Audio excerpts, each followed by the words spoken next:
Salut à vous tous, voici dans cette vidéo 3 conseils en complément de la dernière vidéo pour ne jamais abandonner dans vos phases d'entraînement. Si vous avez écouté mes derniers conseils lors de ma dernière vidéo, normalement vous avez intégré dans votre agenda vos prévisions d'entraînement. C'est une très bonne chose. Maintenant, tout ne se passe pas comme prévu, jamais. Évidemment, comme je vous ai dit, vous allez rater pour ensuite réussir. Vous allez peut-être rater 5, 10, 15, 20 fois avant de réussir quelque chose. C'est normal. Donc par rapport à ça, et pour ne pas avoir ce sentiment de frustration et donc du coup d'abandon, ne restez pas systématiquement sur une étape pour passer à une deuxième étape. N'attendez pas la perfection.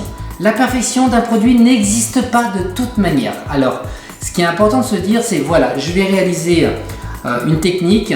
Elle sera peut-être pas parfaite à 100%, mais voilà, j'ai compris comment il faut la faire, j'ai compris où étaient les difficultés, je note mes difficultés et pourquoi, par exemple, j'ai eu un échec dans cette réalisation et je passe à une autre étape, je réalise autre chose qui n'a rien à voir. Pourquoi? Ça va vous permettre d'avancer, d'être toujours dans l'action et ne pas avoir ce sentiment de frustration et d'abandon derrière, et c'est comme ça souvent que la motivation a tendance à descendre. Voilà pour ce conseil. Pour ce deuxième conseil, programmez-vous vos propres objectifs. En fait, vos objectifs ne vont pas être identiques à une autre personne qui passe au CAP pâtissier, tout simplement parce que vous n'avez pas la même vie, vous n'avez pas les mêmes disponibilités, donc c'est impossible de comparer. D'accord pour ça? Donc, votre objectif principal, c'est obtenir le CAP pâtissier, ça c'est une bonne chose. Séquencer, comme je vous ai dit lors de l'autre vidéo, des étapes de réalisation dans vos entraînements et réaliser tous les jours des objectifs, même petits soient-ils, c'est pas grave, mais tous les jours on valide un petit objectif à la fin de la semaine et à la fin du mois, ça va faire beaucoup de choses en avancement. Ok pour ça, donc deuxième conseil, prévoyez et séquencez vos petits objectifs pour atteindre le rang.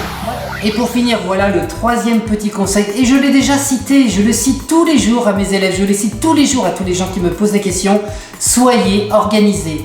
Soyez organisés, c'est-à-dire si vous prévoyez 3 heures d'entraînement, prévoyez 3 heures à 200%. Ne faites pas autre chose à côté, même si vous avez qu'une heure de temps par semaine, c'est déjà mieux que rien, mais c'est une heure à 200%, d'accord? Et c'est seulement à ce moment-là que vous allez avoir donc des résultats.